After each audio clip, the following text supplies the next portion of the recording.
Guys welcome और welcome back to our channel. आज का वीडियो तो होने वाला था बिग बॉस का रोस्टिंग वीडियो, बट हमें ज़रूरत नहीं है बिग बॉस को रोस्ट करने के लिए, क्योंकि बिग बॉस को रोस्ट करने का ऑलरेडी एक शो आ गया है, राइज एंड फॉल। मैंने कभी सोचा भी नहीं था कि सलमान खान वीकेंड के वॉर में ऐसे दुम दबा के भाग जाएंगे और वो इतने डर जाएंगे असनीर ग्रोवर से, जिसका उन्होंने एक टाइम पे इंसल्ट किया था अपने ही शो में बुला के। तो इसे कहते हैं ईंट का जवाब पत्थर से देना। असनीर गोवा का शो नंबर 1 पे है और जहां बिग बॉस को 0 टीआरपी मिल रही है, और थोड़ा बहुत जो लोग भी सलमान खान के गाने इस बिग बॉस को झेल ले रहे थे, वहीं पे ये बिग बॉस वाले टाइम टू टाइम वीकेंड के वॉर पे ये फीमेल सलमान खान को लाके सारा मजा ही किरकिरा कर देती है। इस बार वीकेंड के वॉर पे होस्ट करी थी फराह खान। मुझे तो लगता है उन्हें खाना बनाने में फोकस करना चाहिए। उनका जो कुकिंग चैनल है बहुत ही अच्छा चल रहा है, तो उन्हें बिग बॉस में आने की जरूरत नहीं है। और वो इतना बकवास ये करती है, होस्ट करती है कि सीरियसली उसे देखने का मन नहीं करता। बट आप लोगों के लिए रोस्टिंग वीडियो लाना था तो मजबूरी में झेलना पड़ा। फाइनली इस वीकेंड के वॉर पे डबल इविक्शन हुआ नगमा और नटालिया का। नटालिया फॉरेन की होके भी अपना बहुत ज्यादा ट्राई कर रही थी कुछ ना कुछ इनपुट देने के लिए। इवन उसे हिंदी उतने अच्छे से नहीं आ रहा था, फिर भी वो ट्राई कर रही थी कि किसी तरीके से वो शो में दिखे, और उसका एफर्ट मुझे बहुत ही सही लगा। बट मुझे पता था कि बिग बॉस वाले लोग अपना काम निकालते ही नटालिया को निकाल देंगे। उन्हें बस एक फालतू का लव स्टोरी दिखाना था जो जिसका कोई सेंस नहीं बनता है कि एक गोरी लड़की को देख के किस तरीके से जो विलेज में लोग रहते हैं या किस तरीके से बिहेव करते हैं। तो नवा टाइम जो वर्ल्ड है ग्लोबली कनेक्ट हो रहा है, और अब इस तरह की मेंटालिटी है जो खत्म हो रही है। तो आप लोग कुछ अलग कॉन्सेप्ट लाए तो अच्छा लगेगा। यही कारण है कि मृदुल भी उस तरीके से नहीं कर पाया जिस तरीके से बिग बॉस वाले स्क्रिप्ट करना चाह रहे थे, और उनका ये पत्ता फेल हो गया।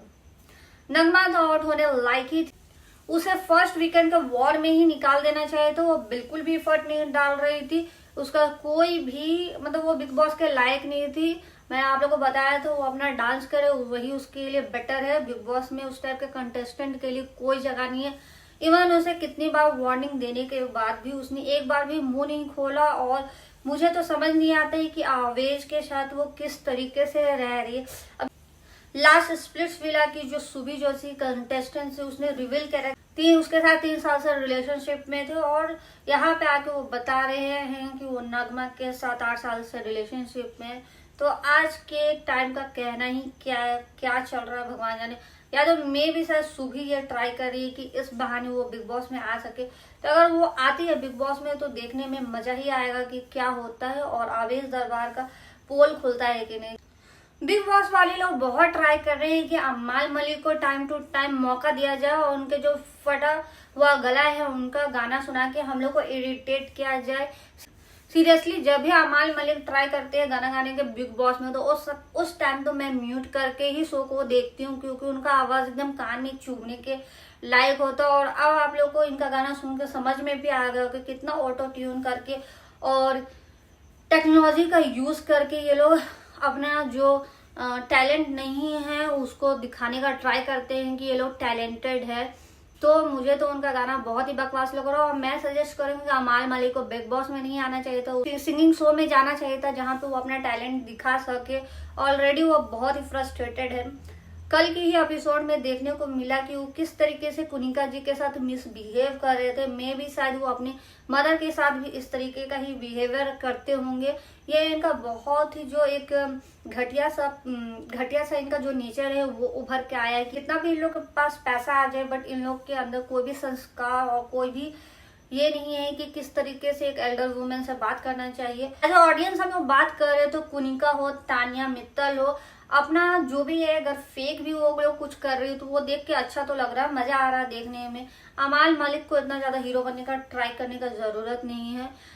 इतने तो 2 वीक तक तो वो सो के ही बिग बॉस में बिता दिए, कहीं से दिखते भी नहीं थे।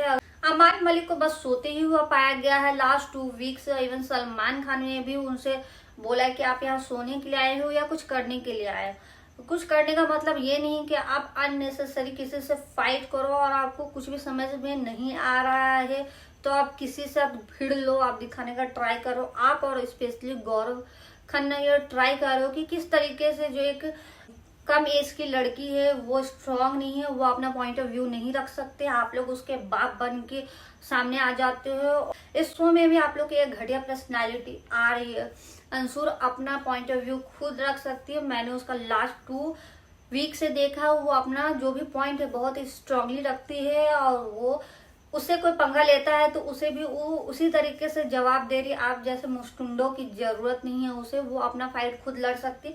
आप लोग अपना गेम खेलो और इस तरीके से कुनिका जी को डिसरिस्पेक्टफुली आप लोग बात करके आप लोग सोच रहे हो कि बहुत अच्छे दिख रहे हो, आप लोग ऑडियंस के नजर में बहुत ही गिर रहे हो, बहुत ही घटिया दिख रहे हो। जो भी आप लोग का फैन बेस था, अमाल मलिक का पता नहीं कोई फैन है भी कि नहीं है, बट गौरव खन्ना का बहुत सारे फैन हैं बिकॉज उन्होंने बहुत लॉन्ग टर्म तक वर्क किया है।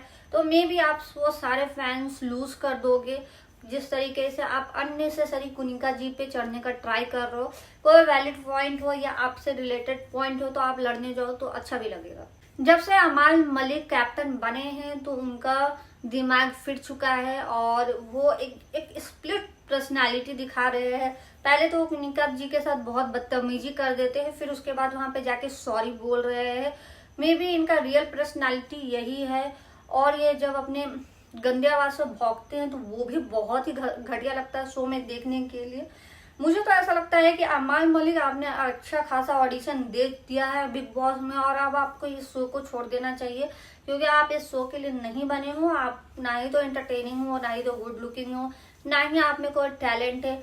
अब मुझे समझ में आ रहा है जो आपने फर्स्ट वीक में जो आपने कहा कि आपको एक आइडेंटिटी क्राइसिस हो रही है, तो आप जैसे लोगों को आइडेंटिटी क्राइसिस होनी चाहिए क्योंकि आप में कुछ यूनिक चीज है ही नहीं। उस भेड़ के ग्रुप में से एक भेड़ हो जो सब एक जैसे दिखते हैं, तो आपको आइडेंटिटी क्राइसिस होना लाजमी है। वशीर ने कुछ भी गलत नहीं कहा था, वशीर ने एकदम सही कहा था कि एक भी ऐसा कंटेस्टेंट नहीं है जो उसके लेवल का।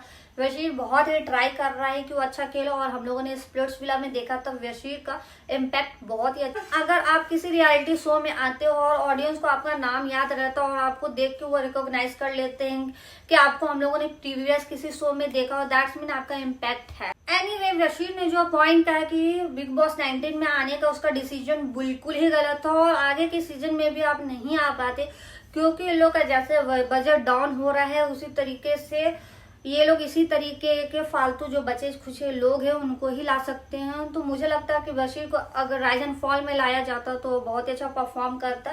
जिस तरीके के राइज एंड फॉल में जितने भी कंटेस्टेंट है वो अपने एफर्ट डाल रहे हैं। फरहाना भी एक टाइम पे बहुत अच्छा खेल रही थी, स्टार्टिंग के वीक में वो एफर्ट डाल रही थी, बट ये लोग जो एक स्क्रिप्टेड शो बनाने का ट्राई करते हैं रियलिटी शो के और उसके कारण उसने उसे बहुत फरहाना को सुनाया ऐसा वैसा जिसके कारण वो बहुत ही ज्यादा साइलेंट हो गया और अब वो कुछ कर ही नहीं है। तो ये वीक जो अभी बहुत ही बकवास जा रहा है, कुछ भी इंटरटेनिंग नहीं हो रहा है। तो अगर इस वीक का भी बात किया जाए तो राइज एंड फॉल टॉप पे रैंक कर रहा है और बिग बॉस डाउन पे जा रहा है। तो अगर आप लोगों को ये वीडियो अच्छा लगा है तो फटाफट हमारे वीडियो को लाइक कीजिए, हमारे चैनल को सब्सक्राइब कीजिए और कमेंट में बताइए कि आप लोगों का इन दोनों में से कौन फेवरेट। बाय, फिर मिलते हैं नेक्स्ट वीडियो के साथ।